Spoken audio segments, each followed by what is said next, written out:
अस्सलामु अलैकुम वरहमतुल्लाहि वबरकातुहू।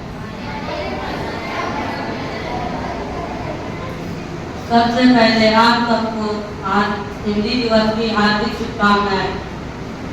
साथियों, आज हिंदी दिवस के अवसर पर आपके समक्ष मैं एक कविता प्रस्तुत करना चाहता हूँ। कृपया ध्यान से सुनें। जन जन की भाषा है हिंदी, जन जन की भाषा है हिंदी, भारत की आशा है हिंदी। जिसने पूरे देश को जोड़े रखा है, वो मजबूत धागा है हिंदी।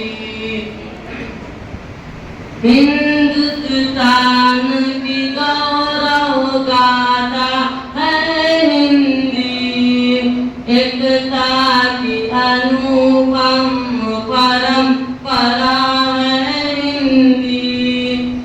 जिसके बिना हिंद दम जाए, जिसके बिना हिंद दम जाए, ऐसी जीवन रेखा है हिंदी।